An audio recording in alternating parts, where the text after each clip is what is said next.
ever paused to wonder why saying yes feels so hard these days, listeners?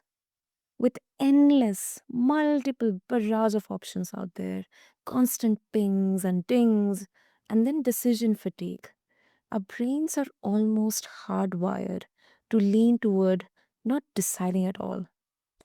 Let me just sleep on it. I'll look into it tomorrow or maybe later. And I'm not feeling myself right now. But listeners, here's the twist. What if there's a science behind every decision we make? And what if professionals, leaders, entrepreneurs could tap into that science, not to manipulate, but to communicate with more clarity, reduce uncertainty, and actually help people feel confident in saying yes? Sounds fascinating, right? Welcome back, listeners, to this episode of the Biz Blend podcast. I'm your host, Sana, and today I am joined by the incredible Patrick van der Burgt, a Cialdini Institute licensed trainer and one of first certified coaches in ethical persuasion. Now, let me share a bit about Patrick with all of your listeners. He has spent decades teaching professionals how to use persuasion science the right way, not to manipulate, but to build trust, cut through noise, and move people toward action without changing what they're offering. And together, we'll be peeling back the curtain on how decisions really get made, why persuasion isn't manipulation, and how little shifts in our words and strategies can actually make a world of difference. So, Patrick, welcome to the show, and I'm really, really pumped up for this conversation.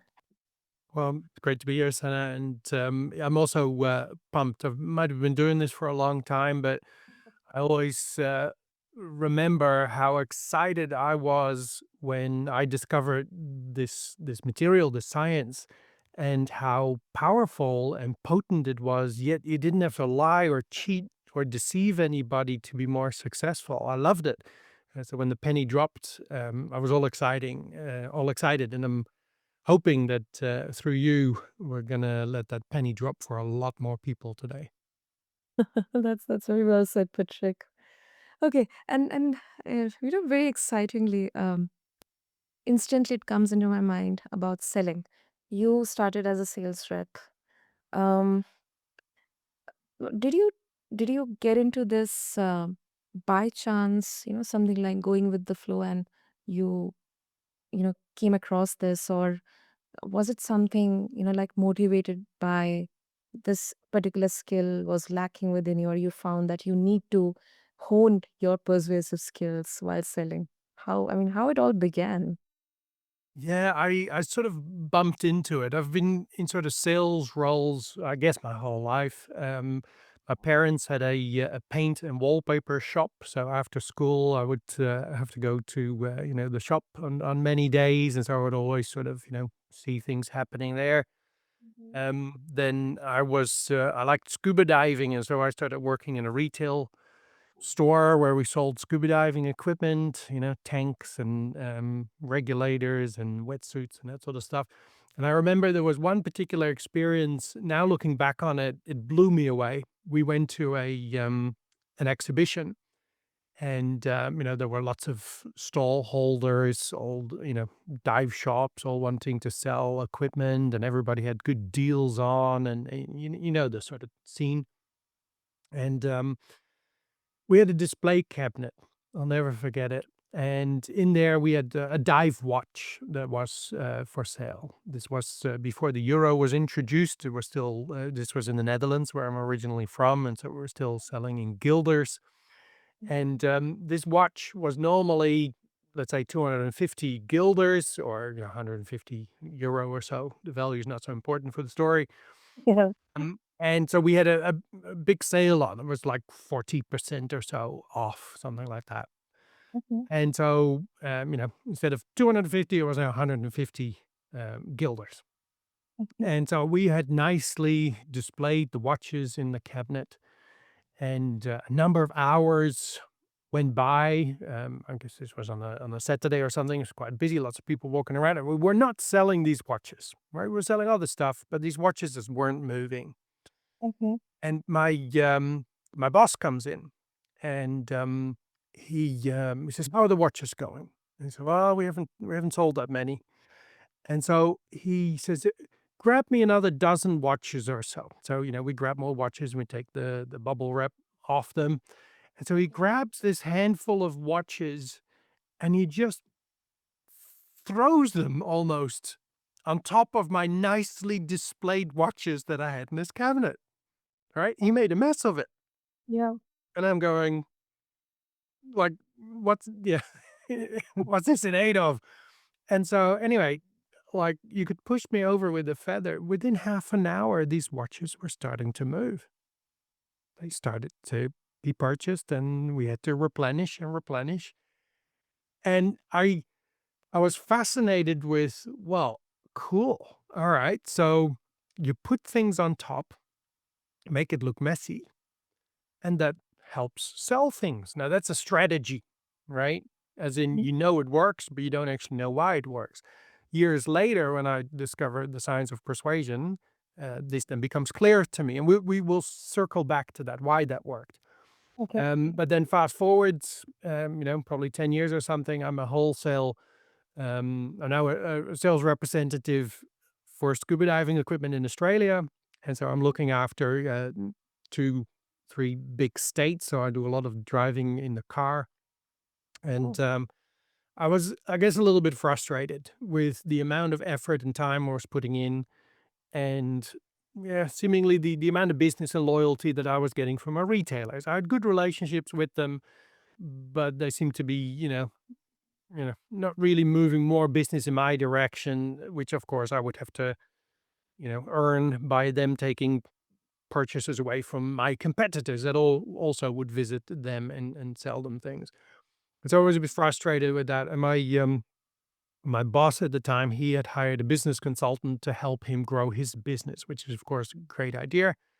Okay. And this business consultant had sort of observed when he'd gone into dive shops that the people that run dive shops, certainly back then, were people that loved diving. They weren't necessarily great business people, or have sort of that business mind or knowledge.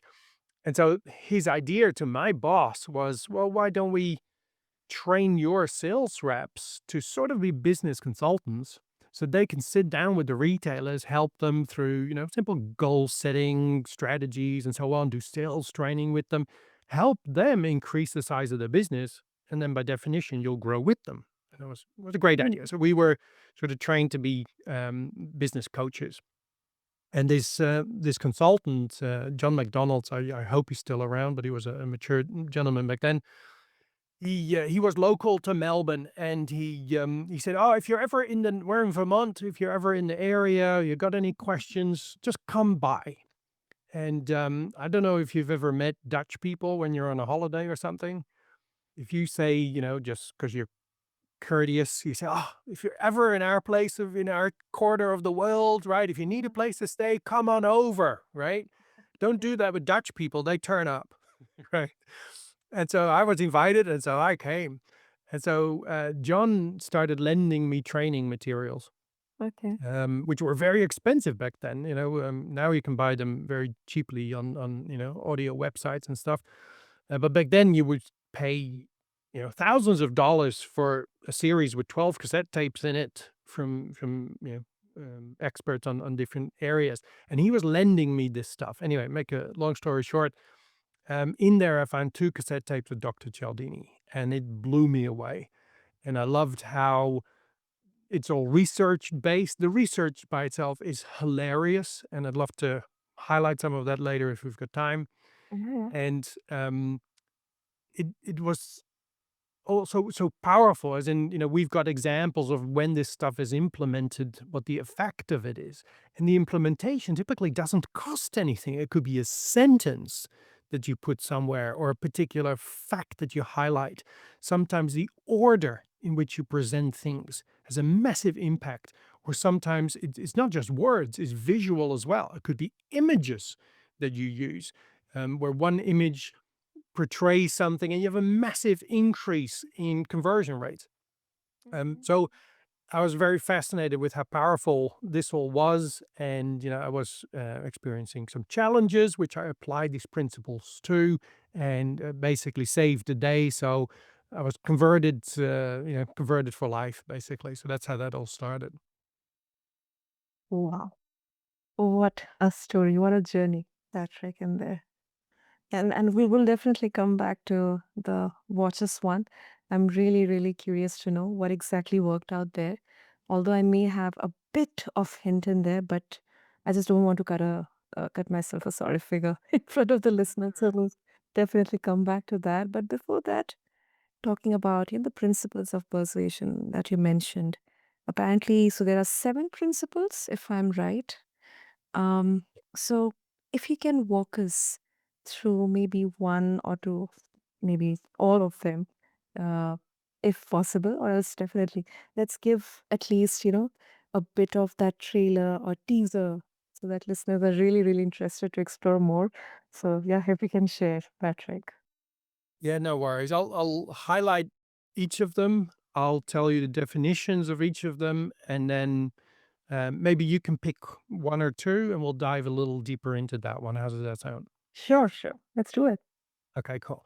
So there are indeed, you're right. There are seven universal principles of persuasion, which Dr. Cialdini, my business partner, basically made the world aware of.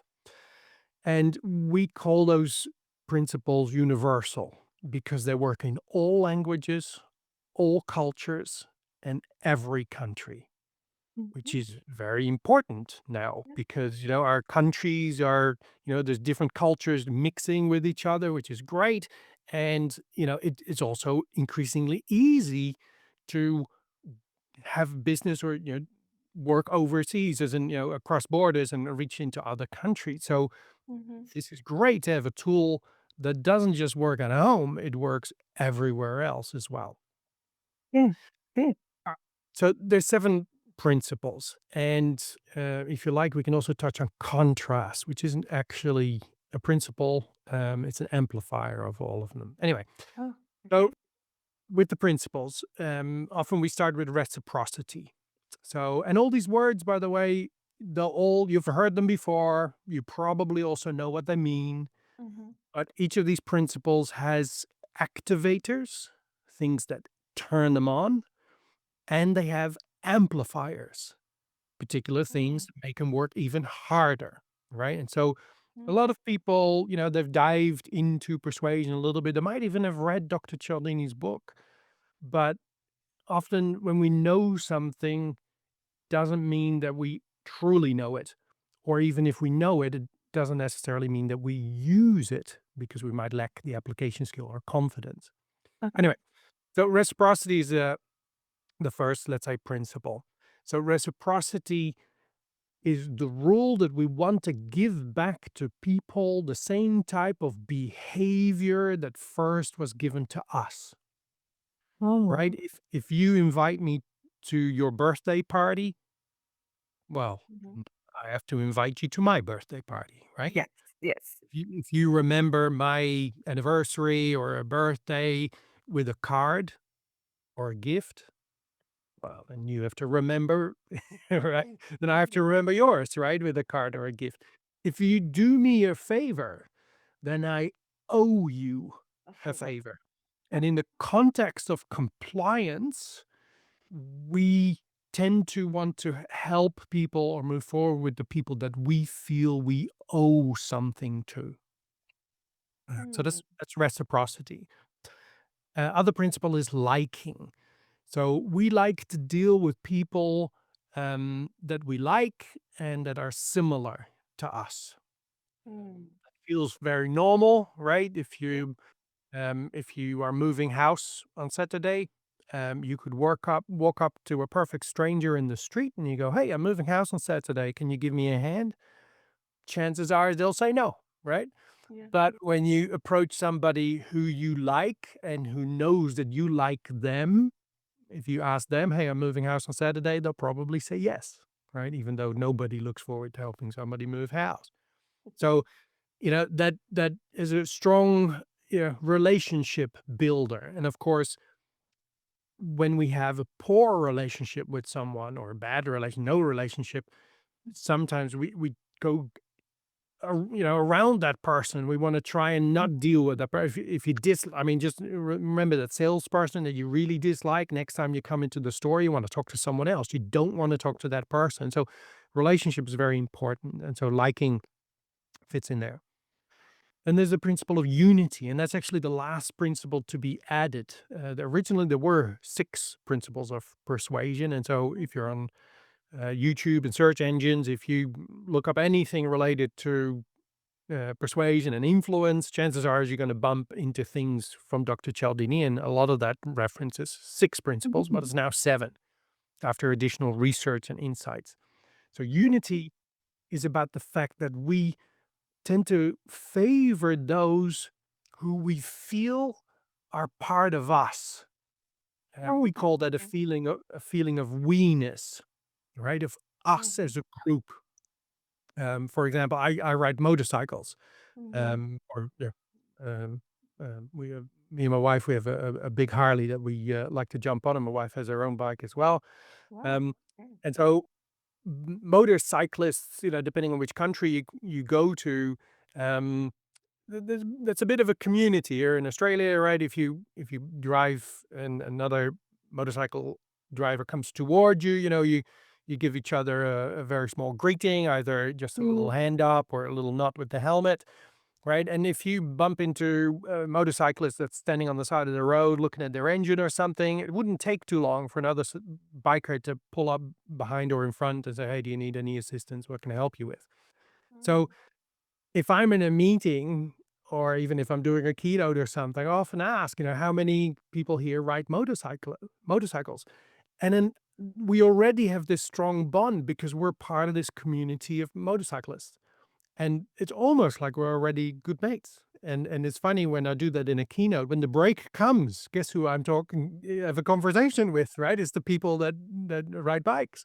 Yeah. Um, so we favor those who we feel are part of our community. And so that's unity. Part of unity is also co-creation, which is what Dr. Cialdini says is the biggest development in persuasion in the last 2 decades. And when a man like that says that, you pay attention. So, co-creation is where you develop things, ideas, strategies, proposals together with your audience. And it could be people you're hoping to sell to. It could also be coworkers, right? Mm. So that's unity. Social proof is then another principle. So Okay. social proof works on the rule that we follow the actions of other people, especially when they are numerous. So when there are many of them, and when we are uncertain. Quick example: I'm standing on a train station on a platform in Germany. I'm Dutch, so I got force-fed German when I was in school. Didn't want to, but they made us, right? And so I could sort of follow German, right? I can manage. And anyway, I was standing on the platform. The train's there, but the doors are shut. And 10 minutes, this thing should have gone already, still standing there. There's, I don't know, 200, 300 people standing on this platform. It was a big train. And there's also a number of tourists, which you could easily tell apart because those were the poor people, very sweaty and very large suitcases that they've been dragging around, right? And so most tourists didn't speak German, and there's all these announcements going on all the time about trains and what was going on. So the tourists sort of, looked at me and said, "You know what's going on?" I said, "Yeah, there's something with the doors or something, and we're just supposed to stay here and wait." Okay. All right. So everybody waited. Everybody was standing there. Then this announcement comes over the speaker and it's in German. I know what they're sort of saying. Uh, and let's say 95% of the people on that platform start quickly walking to the outer end of the platform, let's say to the front of the train. Now, Oh. all the tourists that were sort of around me and a consultant me before, do you think they asked me what the statement was, or did they start walking fast to the end of the to the end of the platform as well. What do you think happened? They started walking towards the other end of the platform because they saw the other people, majority of them, going towards that end. That's right, because there Mm. must be value to what other people are doing, right? If that many people on that platform who are just like them and the numerous start walking to one end of the train, well, they must know something I don't, and you go along with it, right? So we followed the crowd basically. That's social proof. Part of social proof is online reviews and testimonials, which a lot of Mm. businesses and a lot of your audience are probably collecting, and that's good that they do that, and it's great that you recognize the value of testimonials, as in other people reading about good experiences they've had with you is powerful, but realize that that is only a little piece of what social proof as a principle has to offer. If you love what testimonials do to you, just imagine an entire suitcase of those sorts of dynamics and strategies. Mm. So that's social proof. We got 3 more to go. So we have the Yeah. principle of authority. Okay. Authority hinges on the fact that we follow the leads of people who have superior knowledge or wisdom on a particular topic. And that Mm. makes sense as well because, right, we can't know everything. And so when I have a decision to make and there's somebody there who knows a lot more than me, it makes sense to follow their advice or to Mm. follow what they're doing. So we all of us in business, we are, you know, to some extent experts with what we do. Right? It Mhm. doesn't matter if you're, into something related to furniture or car sales or services or, you're a consultant, right? In your field, you are somebody that has a large amount of knowledge and expertise. Now, Mm. the trick is how do you get that to come across? Right? You can't well, you can try. You can walk up to somebody and say, "Oh, nice to meet you. My name is Patrick. Let me tell you the 35 reasons why you should listen to me today." Right? And people go, "Well, you're full of yourself." Right? Yeah. And you try to do that because you're trying to get more authority. You're trying to get these people to take your words with the gravity that they deserve, and that's why you're introducing why you're so wonderful. And you often see this go wrong when somebody does a presentation. They come on the stage and then one of the first 2 slides is about, oh, they got a master's degree in this and they achieved that and they achieved this, right? And we do that because we want more authority, but it actually backfires. Research shows if you do that, you end up with less authority and you lose on liking. So it's lose lose. So there's socially acceptable ways how you can raise your authority. And that's what the principle of authority is about. And also credibility or believability is part of authority. Give you a simple, I love sharing little insights, and I hope your audience will be able to use this. Mhm. Um, let's talk about numbers for a moment. I do a fair bit of networking. And so I go to meetings and people, also say what business they're in. So we get to know each other's businesses. So there was a lady that stood up and they had a particular type of business services. And she stood up and she said, last month we saved a company $300,000. Wow. Right. Yeah. That's impressive. That's a lot of money. Impressive, yeah. But now think about in terms of believability, what is your experience if you would have stood up and said, "We worked with a company last month and we saved them $278,612.46." This is more believable. Right? You can immediately feel it, Yeah. right?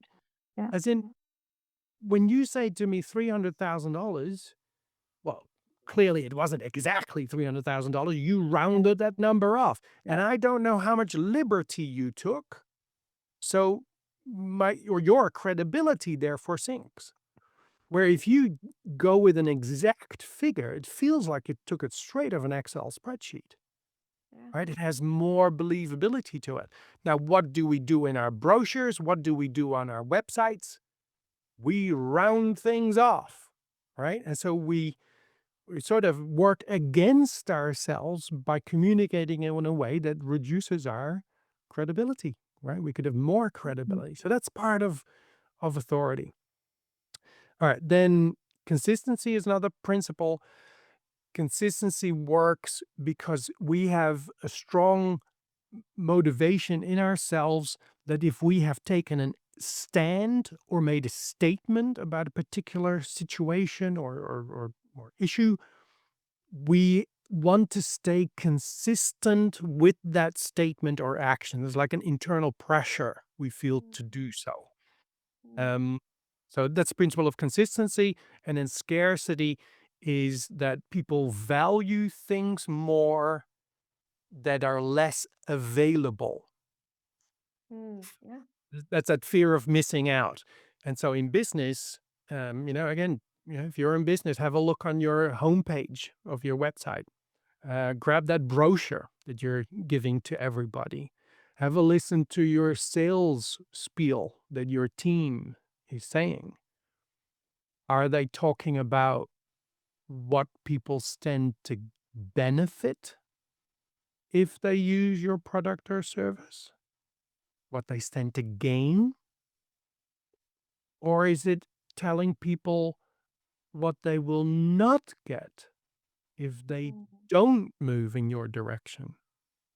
Right. Right? And Um, I can give you a little research example here. There was Mhm. a situation where people did home investigations to figure out the insulation values of homes, right? So, in terms of energy loss, keeping the home cool or warm, right? How is the insulation value of your house and how does that impact your wallet, basically? Mhm. And at the end of the assessment, people were told, or half of the people were told, listen, if you choose to insulate your house fully, you'll be able to save let's say $1 a day. The Mhm. other half of the people were told, if you fail to insulate your house fully, you will Mm. lose $1 a day.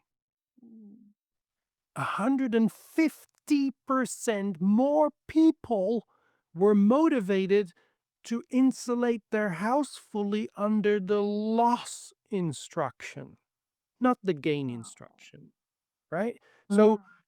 look at that brochure, look at that website. Are you just constantly telling people what they stand to gain?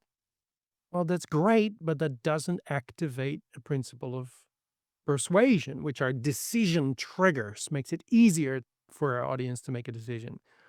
And so, again, you're losing out by not using that principle to your ethical advantage. I'm not saying you should always talk about what Mm. people, stand to lose. You can also talk about what people stand to gain and benefit from you. Yeah. But you want to make it clear that these are benefits that they should not be missing out on.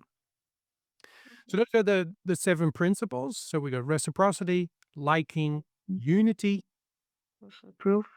social Authority. proof and authority, Yeah. and then consistency and Yeah. scarcity. Scarcity. Then one thing I can add to that, which is also one of my favorites, and it's so easy to use, is the principle of contrast, or it's the phenomenon, really, the phenomenon of contrast. Um, Contrast means that basically we can change the way someone experiences anything by what we present before that thing, right? And this Okay. works with all stimuli. So let's say um, you you're driving on the road, right? And it's Mhm. dark, and you've got your high beams on, your bright lights. Okay. And a little later, you go back to normal lights. Now those normal lights seem very dark. Yeah. Yeah. Where where normally when you're driving around, you got those lights on, they're perfectly fine, you can see everything anyway, right? It's just nice to have those bright lights on, at some point, but when you go back to your normal lights, they seem like they're very, very dim. This also works for other things. If you lift something that's heavy, let's say a chair, and you then lift something that's relatively light, like a glass of water or a pen, you will experience the second object to be significantly less heavy than it actually is because of the contrast of the heavier object before. Yeah. And this also works on values or amounts of efforts that you need to do. Um, for example, you want to, and this doesn't just relate to sales, right? It relates to any time where we're trying to convince somebody of something we're trying to achieve. So imagine you're talking to your teenager and you want them to clean their room and do their homework, Okay. right? That's what you like, right? Clean their room, do their homework. Now you could ask for those two things, and then, I mean, teenagers, right? Pretty predictable. They're gonna have a little mini explosion. Yeah. Well, I've got so much other things to do, and I haven't got time for all this and all this pressure, right? It's all so difficult, right? So you get that. So now, instead of doing that, let's reflect on the fact that, well, goodness, I mean, and this has to come from a genuine place, right? Well, really, they haven't washed the car in forever, right? That could contribute a bit, right? Mhm. Wash the car once in a while. The garden really needs to be mowed, and why is poor dad always doing that? Mhm. Right? And I don't know, the windows need washing on the outside, and that's not all that difficult. A teenager could do that as well, right? Not saying you have to do it all year long, but sometimes might be appropriate. So now imagine walking into the teenager's room and going, so listen, you've had a nice and cozy few months lately, but it's time to pull your weight. This weekend, I'd like you to wash the car, mow the lawn, clean the windows on the outside. I want you to do your homework and clean your room. They'll probably have a little bit bigger explosion, Yeah. right? All that sort of stuff, big protest. And then you go, all right, well, how about you just do your homework and clean your room? Oh. They'll probably be delighted Yeah. to clean their room and do their homework, right? Because in contrast to what was requested before, it's now the second more smaller option. And so it's perceived as a lot less work and much easier to do than the amount of bigger work. So contrast helps us to change how people perceive things. And so in business, we often do that wrong.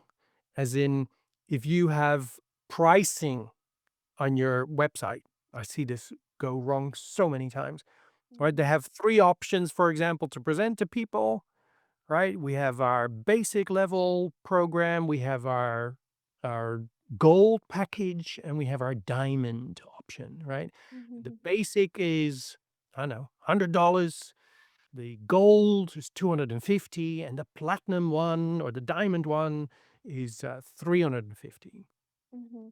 By putting it in that order, you have arranged for your gold and your diamond package to feel more expensive than they actually are because Mhm. you raised the basic one first with the $100 cost, and then you increased the figure going the other way around. So you basically shooting yourself in the foot. If you just turn them around, and it feels uncomfortable to a lot of people to ask for the big thing first, right? The sort of fear that when they hear that figure, they'll run away or something, which is hard when you have a conversation with someone, right? You're going to be able to talk about these different options that you have, but you should always start with the largest request first and move down the line to the smaller request.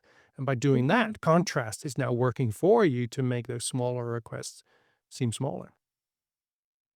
Wow. Wow. Yeah, yeah, that absolutely makes sense. I think this particular part has been more kind of, popularly talked about in negotiations. But I think this principle of contrast, that is really fascinating, Patrick. Really fascinating. And easy to implement, right? Easy to implement, yeah. I mean, if you've got a price list with your business, right? Restructure it. put the Mhm. most expensive thing on the top and work your way down. Not have a mix of things, right? I mean, it still needs to look good and follow some sort of logical pattern, but contrast contrast is the one thing that is in every single situation that you face. When it Mhm. comes to the other principles, we teach people we have to be detectives, right? Not every single principle is in every single situation, right? And the situation could be, oh, I'm doing social media marketing and I'm making some posts, right? What can I use here? Well, it might be a little tricky to use Unity, although you could. Um, right? So you have to look for which principle is there for you to use genuinely in the situation. You have to be a detective, and that's why you need to know more about this stuff. Mm. But contrast is always there. We say if you can't find contrast, you're not looking hard enough because it's always there. It is there. It is there. Sometimes we kind of, weigh in all the options and we look at the best one, but it's kind of hard or expensive. Okay, we have another option which is slightly less expensive. So fine, let's go ahead with the less expensive one. Yeah. Or, hey, team, can you guys get all this stuff done? Oh, sorry about that. Can we get all this stuff done by Wednesday? Yeah. Oh, well, well, how about we get it all done by Friday? Right? And then that's less pressure, less work, and it sounds even, more easy to do than it otherwise would be. So it works for everything. You know, that's the beauty here. It's not only when people would assume straightforwardly, instantly that it's applied in sales, but I think it's applied in each and every aspect: parenting, dating, business, service, pricing, everything. Yes. Yeah. But if you don't know it, then either you're not using it or it's working against you. And that works with a lot of these principles. And so, we all see the world through the lens of our own expertise, I suppose, right? I Mhm. can't look at a restaurant menu and not shake my head because they're in the wrong order, right? Or I'm on a website and people have got products and they go, if they just turned it around, they would sell more, right? And so this pains me, and that's why I've got this drive. I want to help business people to not waste as much time and resources on proposals that are predictably inefficient, right? If you just knew the science, you'd do so much better. And most people don't know that there's this science about how people make decisions. And we wouldn't expect a pilot to do a great job landing a plane if he didn't know the science. And we wouldn't expect an architect to build a skyscraper very well if they didn't know the science. And yet we're in business and there's a science for what we do and people don't know it. They don't use it. And that's a shame. So, but you and me, we're changing that today. Definitely, definitely. For me as well, Patrick, and I'll be very honest, some of the things I was not aware at all. And now I'm realizing kind of, how much um, it affected. Yeah. Do you wanna dive into a principle or 2? I don't know how much Yes, time you please. for this. Yeah, we have 10 minutes, so yes, we can squeeze in. Okay. Well, do you wanna pick one or shall I pick one? Okay, I'll give it to you, Patrick. It's your stage. Go ahead. Okay. Um, all right, what shall I pick? Let's go with a social proof Okay. example. So we know how effective testimonials and reviews are. Please. That's up. Yeah. So let's dive into a different component of social proof, and I'm Okay. going to talk. I'll actually bring up a real life case where one of my colleagues worked with McDonald's. Okay. Um, Steve Martin actually worked with 600 McDonald's restaurants in South America. And they wanted to know if they could increase upsells, Okay. right? And particularly, they were also looking at dessert sales. Mhm. Now, we're familiar with McDonald's. And of course, McDonald's have an enormous budget and enormous big teams of people in their marketing and their advertising departments, right? No shortage of budget, you would imagine. But when it came to this issue, they got one of us to come, right? Mhm. And so Steve had um, identified that McDonald's had a particular piece of information that was very persuasive, as in a piece of information that would trigger one of these principles of persuasion, in this case, social proof. Mhm. But McDonald's didn't know the value of this piece of information and didn't know where to use it and what time to use it. And so Steve urged them, and sorry, the piece of information was Mhm. that the McFlurry dessert Mhm. was the most popular dessert that people purchased at the restaurants. Okay. I mean, that's, yeah, a little piece of information, a fact, right? It But is. what do you do with that?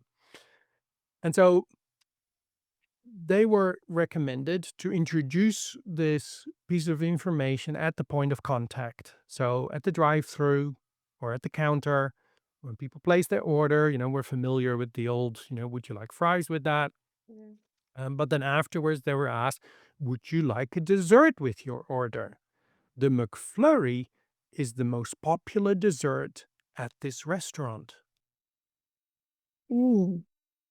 Doesn't sound very complicated, does it? No, no, wasn't. It isn't Right? Sentence, short one at that. super. Right. Just that sentence increased McFlurry sales by 55%. Whoa. Now, there was a second opportunity to use an upsell, and that was because the topping on a McFlurry, I don't eat those things, but the toppings are optional, Mhm. right? So when somebody said, okay, yeah, I'll have a McFlurry, then they would say, oh, would you like a topping with that? The Oreo topping is the most popular topping at this restaurant. Mhm. The topping sales, or Oreo topping sales, therefore went up by 48%. Now, now that I've explained this to you, we can all sort of figure this out, Yeah. right? As in, okay, all right, that makes sense. Right? I've told people that that's the most popular. Other people are buying that, so now they choose to do the same action. Okay, great. Now I'm going to say something that's going to blow your mind, and I'm going to give you a few seconds to think about it. Okay. By raising the fact that the McFlurry was the most popular dessert, the entire dessert category sales went up by 52%. Oh, Now, why is that? okay. That's So, mhm. Yeah, go ahead. Yeah. I think the best, the customers like they felt that, okay, oh my God, this is so good. This is so good. When they actually got aware by the people at the drive-through, after they asked that, would you like to have a dessert? McFlurry is a top one. It's the most ordered or it's the best one in our restaurant. After they got a taste of that, they wanted to try more and more, and then Oreos and then topics and all that. That's what I'm Yeah, that's a good angle, but this was not about them coming back later and buying more. It was, when they were placing their order.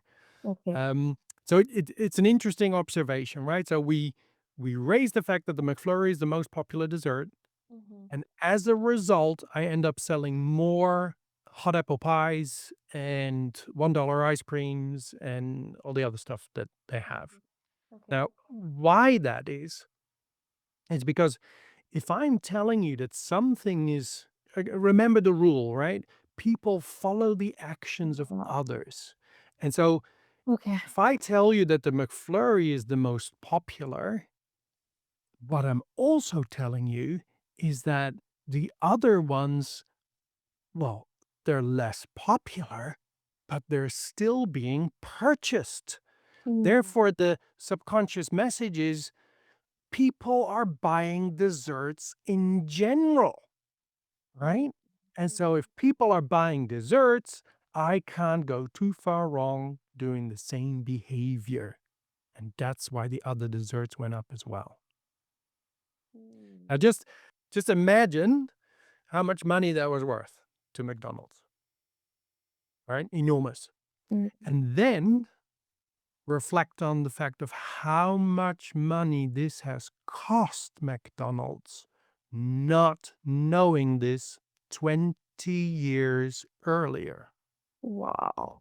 right? And now look at your own business as in great, you're listening to a podcast and you're getting a couple of little strategies that you can implement today. That's wonderful, right? Mm. But every principle is about probably a dozen or so different strategies and different nuances. And you also have these little, these pearls sitting on the table and you don't know they're there. Most businesses are in agony in terms of how many sales they're missing out on because they're not communicating the little pieces of information that make it easier for people to make a decision. Want to do one more? Yeah, yeah. Let's go ahead. Let's go ahead, Patrick. Okay, let's have a look. Okay, let's do this one. Related to the principle of authority, I already told you about numbers, right? And I also told you there was scarcity, the home insulation study. Yeah. So let's do Mhm. one more for authority. Okay. When we communicate with people, there's a certain amount of believability that we have, and we want people to trust us, and we want that to come from a genuine place. Remember that unethical use of this, is shown to um, possibly produce short-term win, but is long-term disaster, right? We want to use this ethically, produces short and long-term success. Mhm. So there's a dynamic where if we share with someone some information that is against our own self-interest, Mhm. weakness, let's say, then that helps us establish our credibility. Um, Mhm. so let's say, you've been in business, yeah, for a while, and you've got this new service that people haven't heard of before. And so that could be labeled as a weakness, right? As in, well, this might be something you're not yet familiar with, or you haven't heard other people talk about this yet, right? Mhm. That's your weakness. But you also have strengths, and maybe you're using the latest technology that has produces the least amount of waste or a bigger return on investment, or I mean, whatever this is. I'm making up what this might be about, of No, course. it's like going against the conventional thing. Yeah. Yeah, so Mhm. So you can mention your strengths, but if you just mention your strength, then people go, yeah, maybe. Mhm. Where if first you establish that you're a trustworthy source of information, what you say then about your strengths is more believed. So if you raise a weakness first, for example, oh, we've only been in business for 6 months, or oh, you haven't heard about this yet, or in case of L'Oreal, the cosmetics brand, they started with, we're expensive but Mm. worth it, right? Yeah. It is the weakness that instantly establishes us as a trustworthy source of information.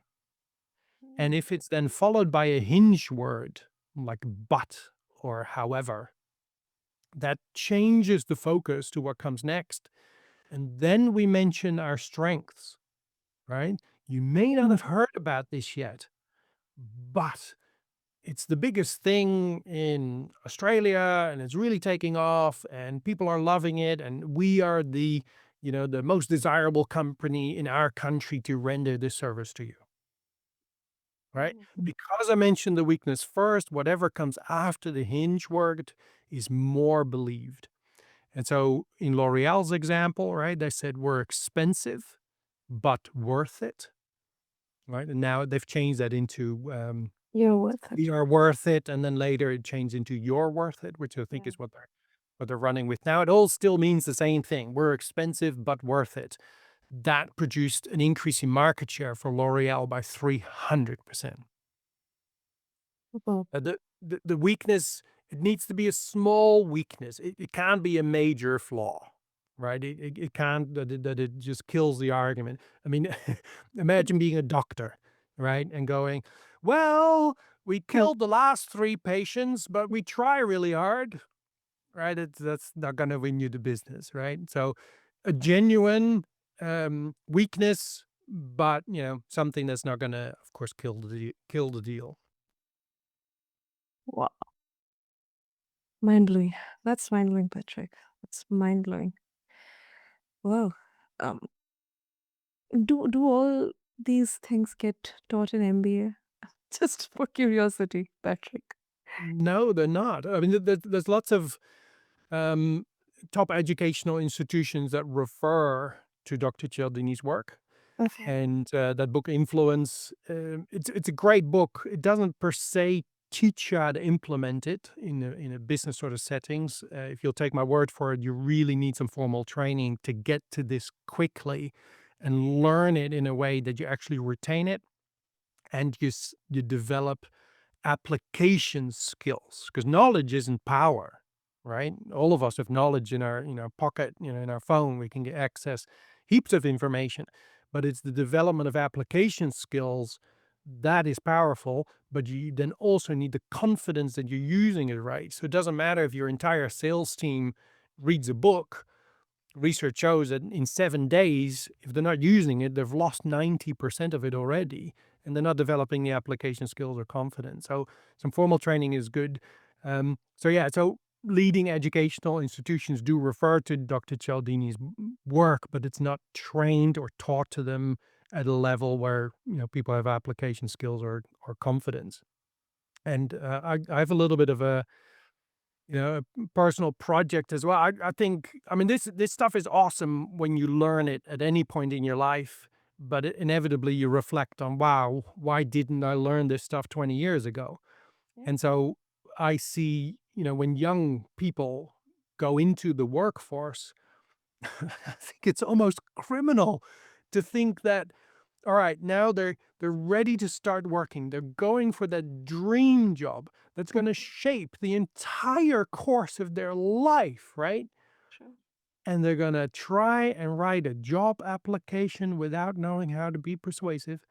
Then, if they even get invited to an interview, they're going to go to an interview without knowing how to be persuasive or convince someone. Yeah. And goodness, if they were successful, now they're going to have wage negotiations without knowing how to be persuasive. Mm. Right. So it's my sort of community. I'm happy to help schools, business schools, universities. I'm happy to donate my time to do a more formal presentation on this and introduce these principles to the younger people before they go into the workforce. But yeah, everybody, of course, needs to know that anybody who's trying to achieve anything where they need the approval or buy-in from other people. Super. Uh, I think, Patrick, the most obvious, I think a